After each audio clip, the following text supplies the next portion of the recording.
Hey everyone, this is Andrew Ty and welcome to my YouTube channel. Today I'm going to give you 8 reasons why I think the Steam Deck is going to fail. So I'd just like to clarify first that I am actually personally very hyped about the Steam Deck. I love the idea of being able to access my entire Steam game library while on the go. And I don't think I'm alone in saying that this is going to really help clear my Steam backlog of games. However, I also do recognize that the Steam Deck is not going to be for everyone. And since most gamers haven't actually been able to get their hands on this device, it's hard to say whether this is going to be an actual success or not. So anyway, let's move on to reason number 1. So the first thing is that Valve's history of hardware releases has been pretty poor. So if we look at their devices like the Steam controller, the Steam Link, Steam machines, all of these were very innovative products that were released. However, they've not stood the test of time. And after several years, they've all been discontinued. The one success story I'd say is the Valve Index, which is a tethered high-end VR headset. And even this device, despite its success, only occupies 11.24% of the current desktop VR headset market. It just shows that Valve doesn't have a very good track record of delivering long-standing hardware products. So the second reason is that Steam Deck uses an operating system called SteamOS, which is a version of Arch Linux. And in order to actually play games on this platform, you'll either need a native Linux game port, which are very rare, or you'll be using a compatibility layer called Proton. You can check the compatibility of many games using a website called ProtonDB. You can see that quite a large number of games work. So we have 15,350 games that do work. However, in terms of compatibility of the most popular games, so here we can see that the CSGO has got a good rating and Dota 2 has a good rating, but lots of other games which are very, very popular aren't compatible at all. For example, PUBG, Apex Legends, Destiny 2, Rainbow Six Siege, all these games don't function because the anti-cheat layer is not compatible with Proton. So a lot of people who buy this expecting kind of portable PC and being able to play all of their most popular PC games are going to be quite disappointed because many of the most popular games aren't going to function at all. Now, Valve are saying that they're working with the anti-cheat providers in order to solve this issue before launch,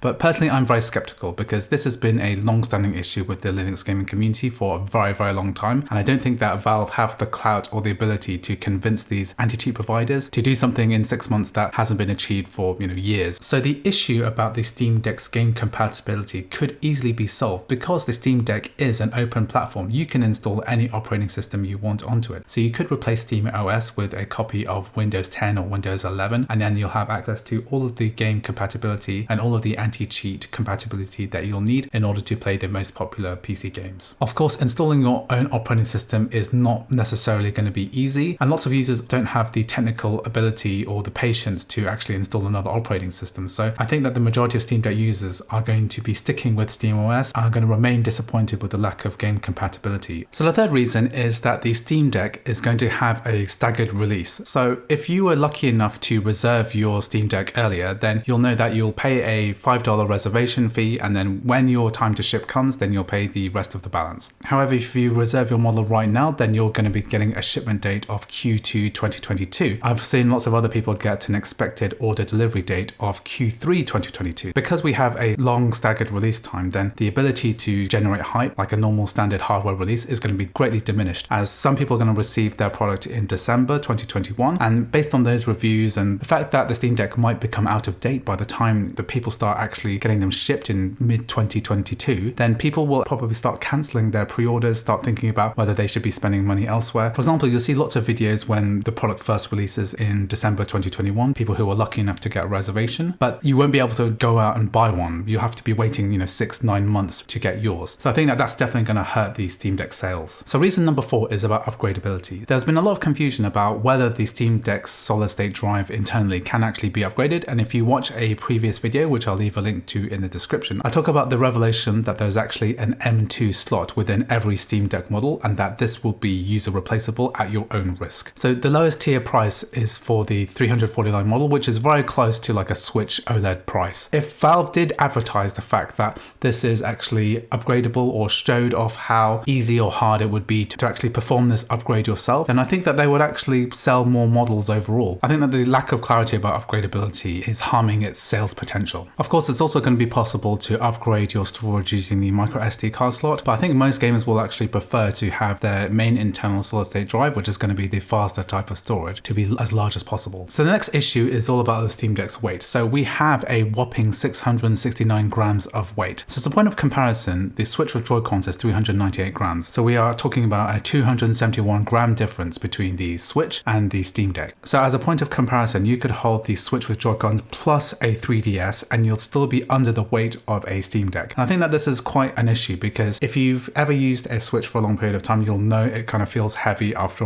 a period of time, you have to put it down. And if we have something that's so heavy, it really harms the portability of this device. So the next issue is about controllers. So we have this quite innovative design where we have this kind of symmetrical layout with 2 trackpads and then normal face buttons and also dual analog sticks too. So at first glance for me, it doesn't really look that comfortable. For example, the face buttons and the D-pad, they look too far on the top left and top right hand corners. It looks like you'll have to kind of stretch your thumbs in order to get there. And that's been done because Valve has tried to accommodate the trackpads where the face buttons kind of should have been ergonomically. It's kind of really hard to tell what this is going to feel like when we're actually holding this in person, but I think that as a controller, there's definitely a lot of compromise that's involved in this device, which is primarily a controller more than anything else. And I think that just at this first glance, it's hard to tell whether this is going to feel comfortable or not. So the next issue is the competition. You might think that the Steam Deck's competition is the Switch, and it's obviously taken lots of notes from the Switch's design. But I think that really the competition is really the desktop PC, because the market that's going to go for a portable PC gaming device is almost inevitably going to own a full-blown PC as well. If you're sitting at home and you want to play a game, you have a choice of either using your existing desktop PC, which is going to be very comfortable using a keyboard and mouse at a desk with a large screen, have your choice of peripherals, or you can pick up your Steam Deck, which has this small resolution 7-inch screen with these kind of uncomfortable controls and relatively heavy weight as well. So it's hard to see which one you'd actually choose and who this device is really for. So in the marketing videos for the Steam Deck, you can actually see that you can actually get a future dock, or you can just use a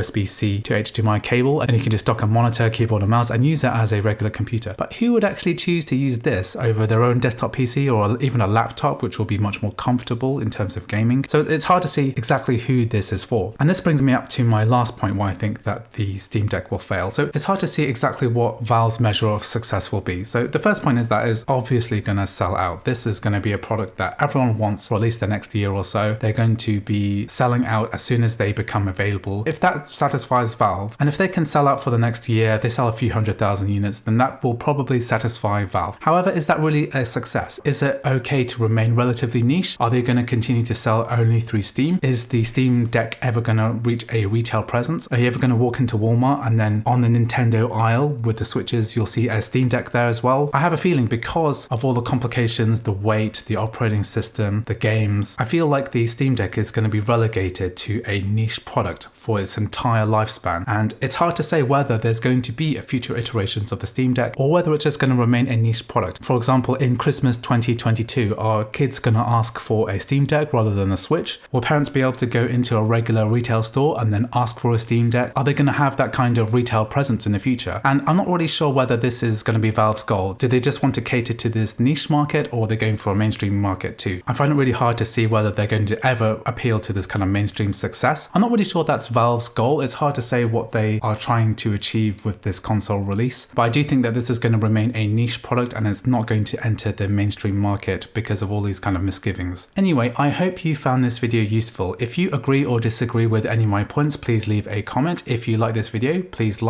subscribe to see more videos like this in the future, and I'll see you in the next video.